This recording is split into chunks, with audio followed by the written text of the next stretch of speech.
37 by David. Do not fret when wicked men seem to succeed.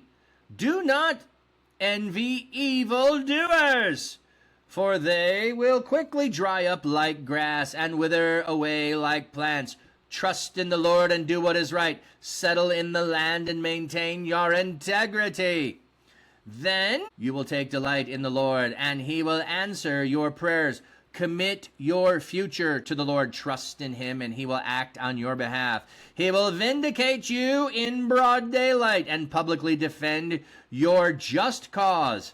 Wait patiently for the Lord. Wait confidently for him. Do not fret over the apparent success of a sinner, a man who carries out wicked schemes. Do not be angry or frustrated. Do not fret. That only leads to trouble. Wicked men will be wiped away, but those who rely on the Lord are the ones who will possess the land. Evil men will disappear. You will stare at the spot where they once were, but they will be gone. But the oppressed will possess the land and enjoy great prosperity. Evil men plot against the godly and viciously attack them. The Lord laughs in disgust at them, for he knows that their day is coming. Evil men draw their swords and prepare their bows to bring down the oppressed and the needy, and to slaughter those who are godly. Their swords will pierce their own hearts, and their bows will be broken. The little bit that the godly owns is better than the wealth of many evil men. Evil men will lose their power, but the Lord sustains the godly. The Lord watches over the innocent day by day, and they possess a permanent inheritance. They will not be ashamed when hard times come, when famines come. They will have enough to eat. But evil men will die. The Lord's enemies will be incinerated. They will go up in smoke. Evil men borrow, but do not repay their debt. But the godly show compassion and are generous. Surely these favored by the Lord will possess the land, but those rejected by him will be wiped out. The Lord grants success to the one whose behavior he finds commendable. Even if if he trips, he will not fall headlong, for the Lord holds his hand. I was once young, now I am old. I have never seen the godly abandoned or their children forced to search for food. All day long they show compassion and lend to others, and their children are blessed. Turn away from evil, do what is right, then you will enjoy lasting security.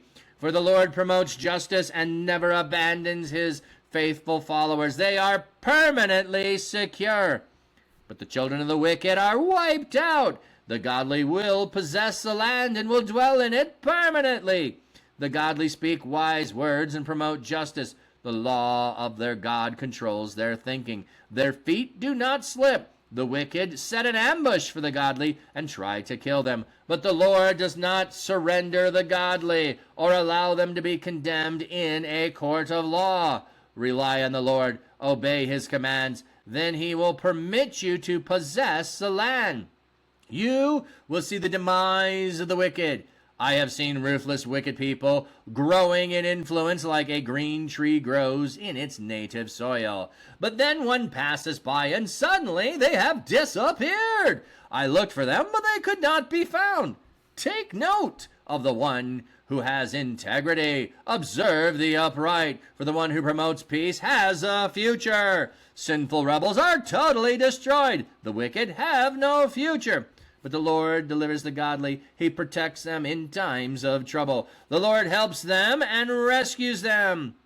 He rescues them from the wicked and delivers them, for they seek his protection.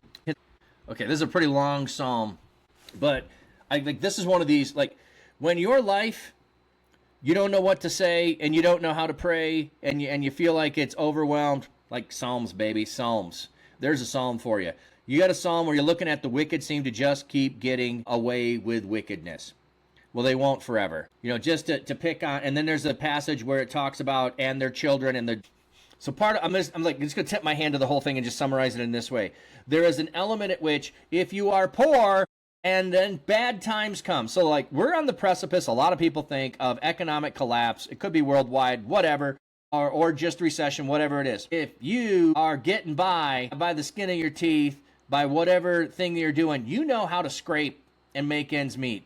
The rich person who has a tremendous, massive mortgage, if the financial system collapses, will be just like in the roaring 20s when the Great Depression hit. Those wealthy people who had owed a lot of money, they were the ones who were taking to jumping out of buildings and killing themselves and doing things like that because they couldn't handle it. They didn't know what to do. So here specifically, he's talking about the wicked people who have all of this. They look like they're doing well. They ain't going to be able to make it when hard times hit. Those of you who live through hard times, God's going to deliver you through the hard times. You're already in them. Doesn't matter how much worse it gets. You're already in the thick of things. Can't get much worse for you.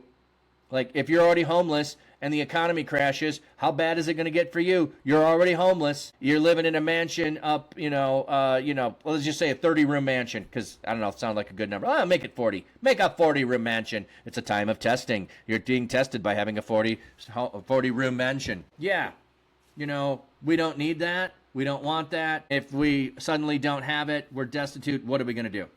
Listening while you're continuing your moving. Thank you. Have a great day, my friend. Be blessed. Be blessed. So he's laying that out. So that's the overall. So I picked the big picture of it. I didn't go verse by verse. Here's the overall. The wicked will never survive. The wicked will never make it. The children, and this was I was going to make a point too. The children of those who are wealthy, those who have power, have something to fear. What happened to Saddam Hussein when he was taken out of power?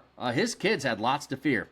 So like when things happen in that way, if you can't establish your own power, you going down. Because if you have wealth and you're abusing the system with power, you can only hold on to it as long as you can hold on to it. And when it crumbles mightily. And that's really, I think, what the psalmist is addressing here.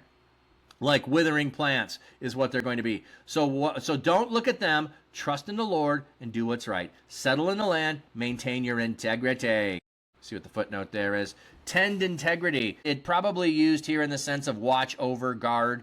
Faithfulness, honesty, integrity is understood as a direct object of the verb, though it could be taken as an adverbial. Feed securely if the audience is like to the flock of sheep. Yes, I like the maintain your integrity is fine. Like feeding your integrity, that's a great metaphor. Like I need to feed it so that it grows and becomes stronger and better. So feeding my integrity, I really like that. Then you will take delight in the Lord. So how are you going to take delight in the Lord? Maintaining integrity. By not swindling people, by not taking advantage of people, by not doing all these evil things.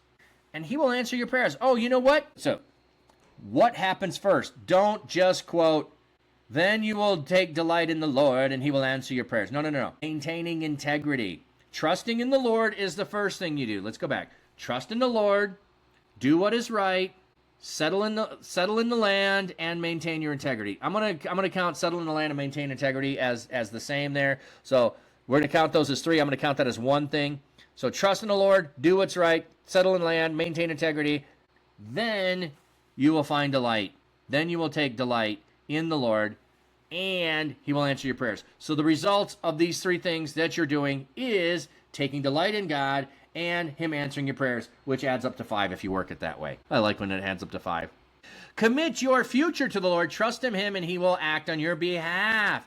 He will vindicate you in broad daylight and publicly defend your cause. So trusting in him, he'll act on your behalf. Committing your future to God. So all of you who are at this conference, who might be listening to my ears or watching this later, commit your things, your plans to God. Don't just commit them to yourself in your striving. Like, is this what God wants you to do? Is this going to bring glory to God? Is this going to bring glory to you? I mean, I'm struggling with right now. I want to create a website that's the one place where I send everybody to for all the stuff that I'm doing. And I'm like struggling with what do I call it so that I have a unified place and one thing, no matter what I'm doing and what content I do, that it goes to one place, whether you're on stream or if you are in person. And I haven't got it. but I don't want it to be me. I want it to bring glory to God. That's why I want to create it. I want it to be not about me. Yes, you'll find me there, but I hope it grows into something that's beyond me. So, that kind of an idea. He will vindicate you in broad daylight. He will publicly defend you. Here's the good that God on your side does. So what should you do? Wait patiently for him. Wait confidently for him. Do not fret over the apparent success of sinners, the man who carries out wicked schemes. Do not be angry and frustrated. Do not fret. That only leads to trouble. So fretting over the fact that evil get away with it, being frustrated by the fact that you don't, that's going to lead to trouble. Don't do that. Don't fret. Go back here. Trust in God. Wait patiently. Wait confidently. So you're waiting patiently, waiting confidently. I know he's going to deliver. I know it's going to happen. I know it's going to take care of it. That's pretty much what I've been doing on some level for 2 years. Like, yep, I know I'm doing what I'm supposed to be doing. I know I'm in the right place. I am pursuing God in what I'm doing in digital ministries. And, my finances are sitting there going 0, 0, minus 0, plus, minus 0, whatever they are, they're bad. And waiting patiently on God to provide the path forward, and he continues to provide. And at some point, be nice to start flourishing, but I'm waiting patiently. Evil men will soon disappear. That's good. But the oppressed will possess the land and enjoy great prosperity. See, I'm waiting.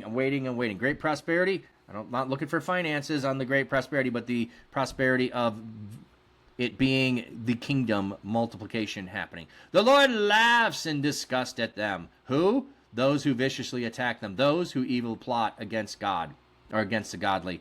Evil men draw the sword and prepare their bow. They bring down the oppressed and the needy they slaughter. Like, they're always looking for things.